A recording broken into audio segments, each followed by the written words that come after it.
It's you. Thank you for saving me. But I wish you hadn't. No. Don't pity me. I'm not worth it. As many of you probably know, the Game Awards nominations were revealed recently, and there were 6 completely different games from unrelated genres and playstyles. Besides the fact that multiple choices made absolutely no sense, like the DLC of Elden Ring, many horror fans like me felt somewhat betrayed, ignored, and unrepresented. The list had no horror games on it, even though many great titles were released this year. But most importantly, one of the most anticipated remakes in our lifetime came out in 2024 to revive a 23-year-old masterpiece. And when I say masterpiece, I mean it, because this game means a lot to gamers of all ages, and people never expected to see it, even in their wildest dreams. So skipping it in the Game of the Year nominations seems very bizarre, and exposes the hidden favoritism in this popular gaming show that's becoming more and more commercial every year, rather than objective. In this quick video, I'm going to highlight multiple reasons and arguments why Silent Hill 2 Remake deserved to be nominated, and why, in my opinion, my humble opinion, it's even more worthy of the spot than Resident Evil 4 Remake, which had that privilege last year. So without further ado, let's start. Before we continue the video, let me introduce you to the charm of Eerie Worlds, the sponsor of this video and the collectible card game, where legends collide and monsters reign supreme. In this magical world, you can summon hordes of creatures from the depths of folklore, mythology, and urban legends. Whether it's the elusive Bigfoot, the shadowy Mothman, or the sinister Kikimora, Eerie Worlds brings your favorite monsters and some you've never heard of right to your fingertips. This is really an interesting concept, because if you are a horror fan, then you probably know how it's fascinating to discover the different scary creatures in the mythology of different countries and cultures. And this is why each card here is more than just a tool for battle. It's also a gateway to history and horror. When you tap a card in your collection, you can uncover the chilling stories behind your beasts. Their stories are disturbing and sinister, including how the Bugin once burned down sacred sites, or how the Rusalka lured unsuspecting innocent travelers to their doom.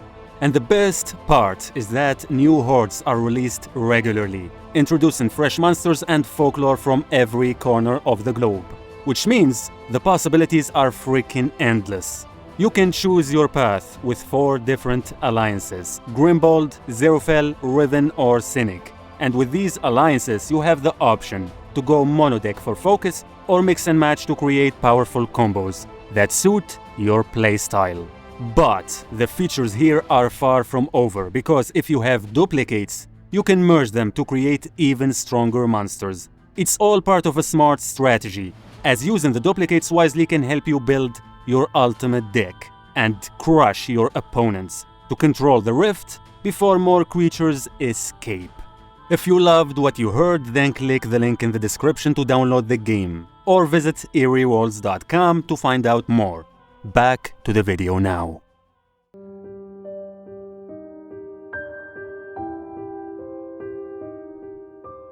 When we think about an award called Game of the Year, it's fair to say that in order for games to win this award, or even be nominated for it, they need to be exceptional and unique, beyond the gameplay's quality itself.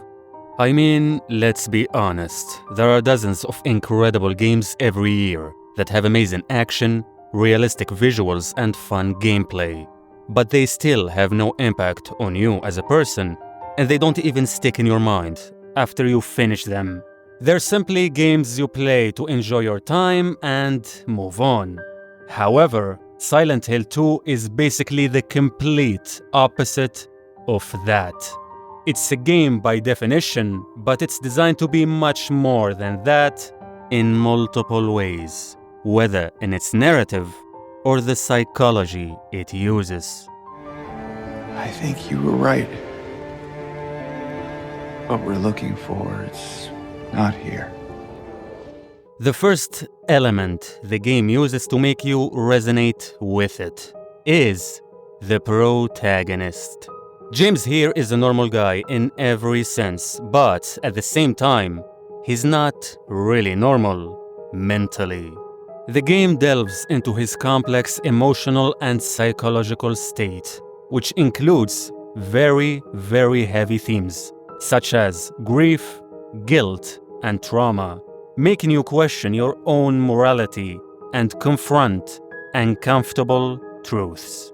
Whether you feel it or not, the journey of James is universally relatable, as it taps into feelings of loss and regret, inviting you to examine the story through your own experiences. Even if your life is different than his, you can still understand him.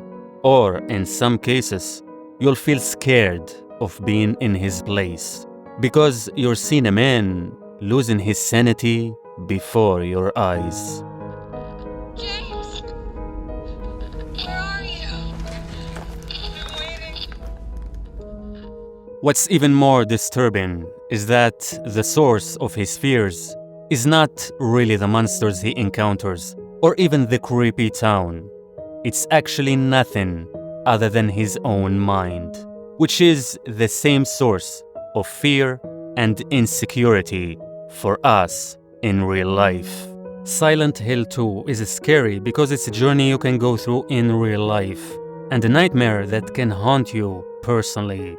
But at the same time, you can also avoid it if you make the right choices.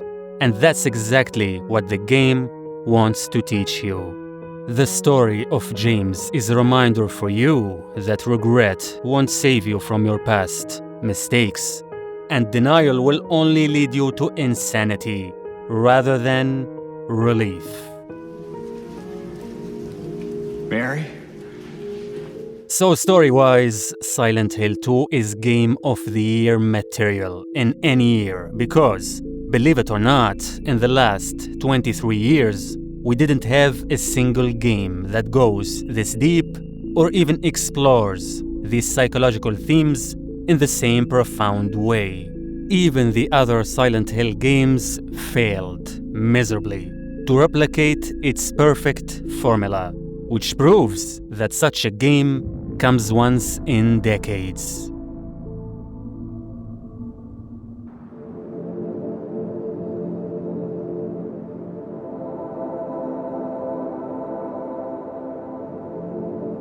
In my restless dreams, I see that town.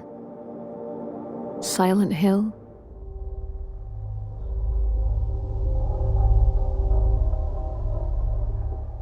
The setting in video games is an essential element that plays a big role in forcing you to be invested in going through the story and exploring your surroundings deeply. But the difference with Silent Hill Town is that it's technically a character in the game, as much as it is a location.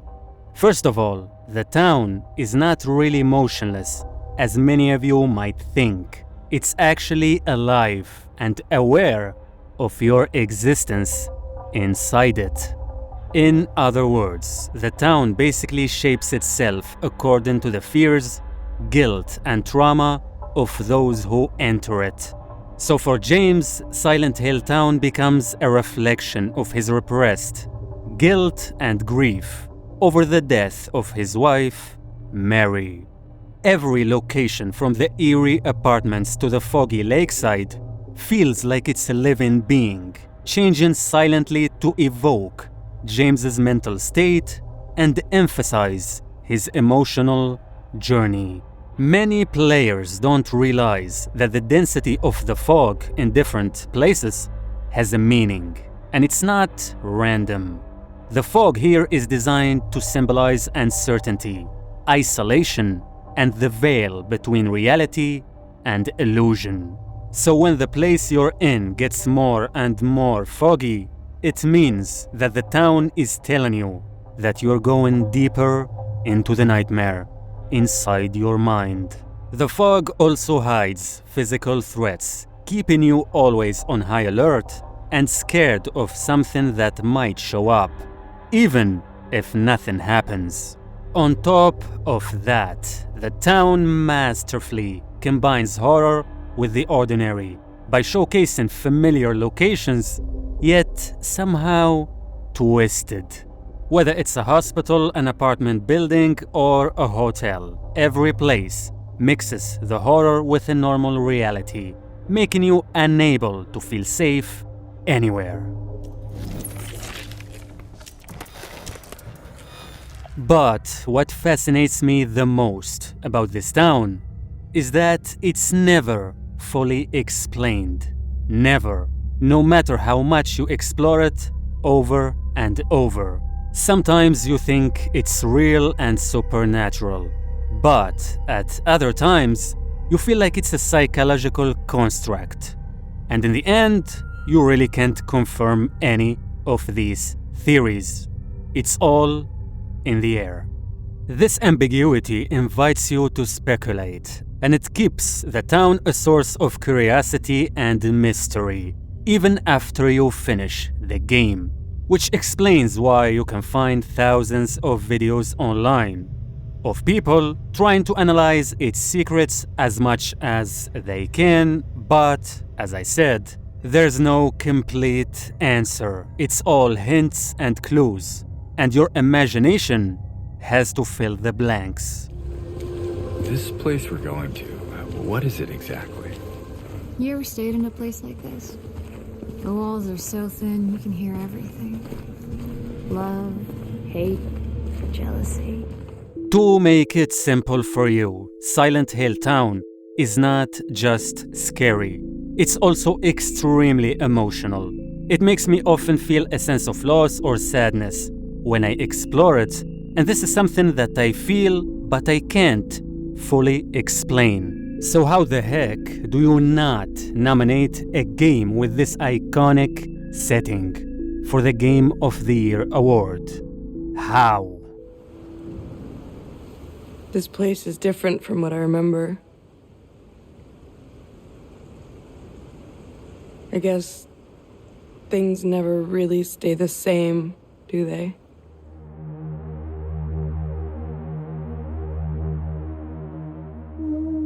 One of the arguments that people used to justify Silent Hill 2 not being on the nomination list is that the game is a remake, and it's not something original with full innovation. Well, in my opinion, that's a stupid argument in many ways, because, first of all, even though this is a remake of something old, it actually gives it a new life that makes it its own thing. Visually, the remake reimagines the town and not copies it. The environments and characters are made with a next-gen touch to the point where everything feels like the ultimate version of the original and not a direct copy. Even though the original's design is still present, the remake has its own style on the character models, locations, and enemy designs to reflect modern artistic sensibilities and deepen the emotional impact even further. Liar! That's a lie! No. It's the truth.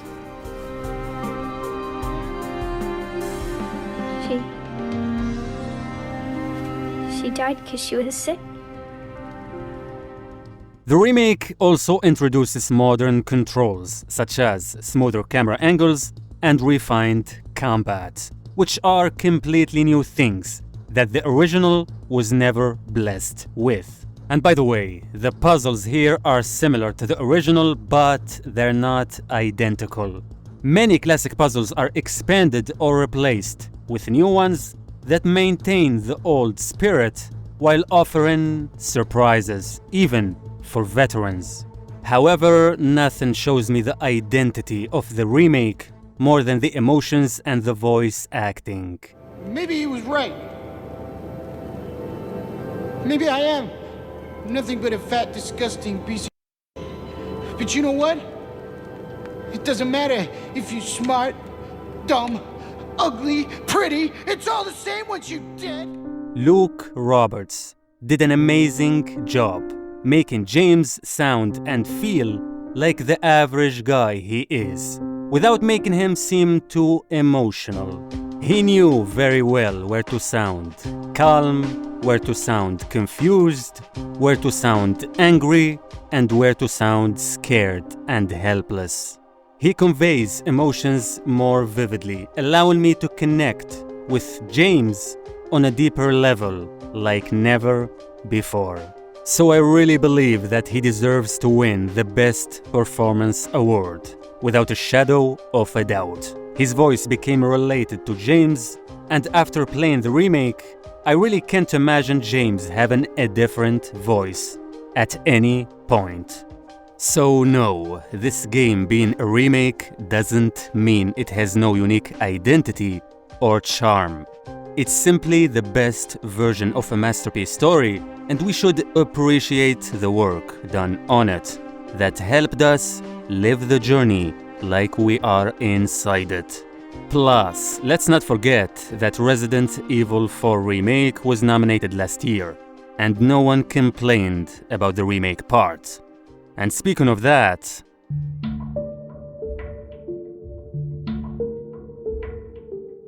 first of all, let me be clear. Resident Evil 4 Remake is one of the best survival horror games I played in the last decade.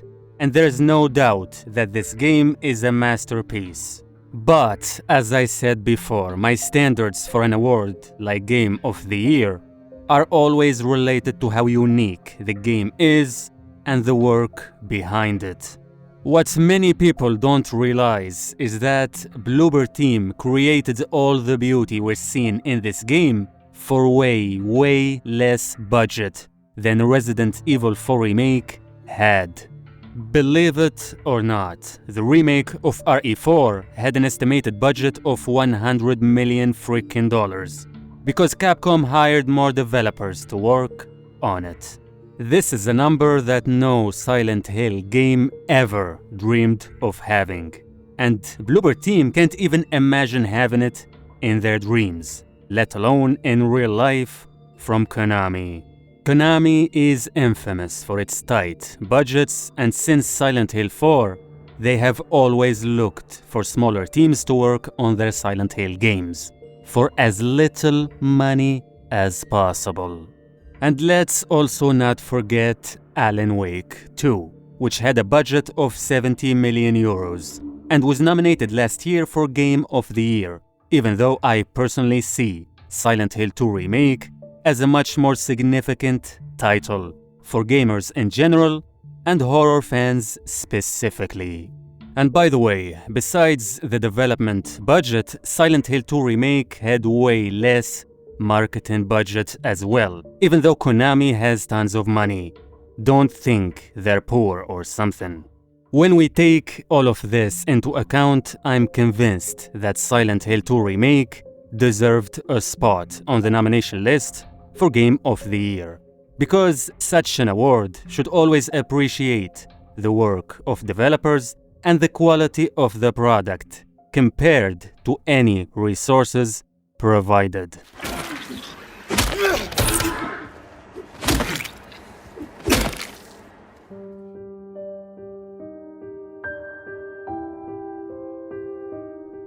This is my last point on the video, and I needed to mention it, because the power of nostalgia that Silent Hill 2 has is simply unbelievable.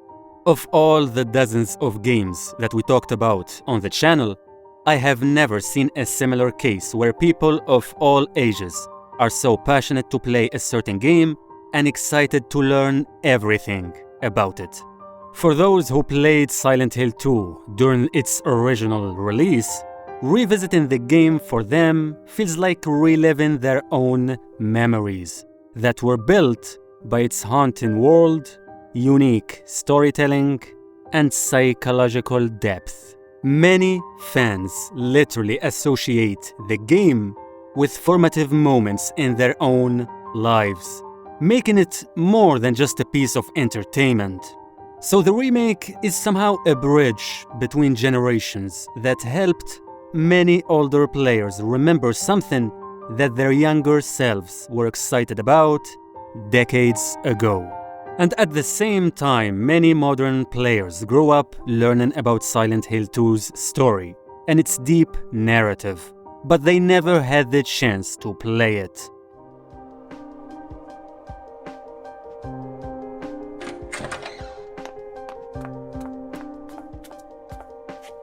So there you are, James. Did you get the letter? Did you find Mary? If not, let's get going already, okay? So the remake felt like their only chance to live the story in their mind, with the most convenient mechanics and realistic visuals. This kind of experience doesn't come often in the gaming world, and we as horror fans don't even know if we'll ever get a similar Silent Hill game in the future or not. So a rare event like this should logically result in nominating a game for the biggest award possible, which is Game of the Year. The award should be a reminder of this special moment in gaming history, especially since millions were desperate to get anything Silent Hill after the cancellation of PT, the piece of art that became a source of inspiration for most horror games in the last decade.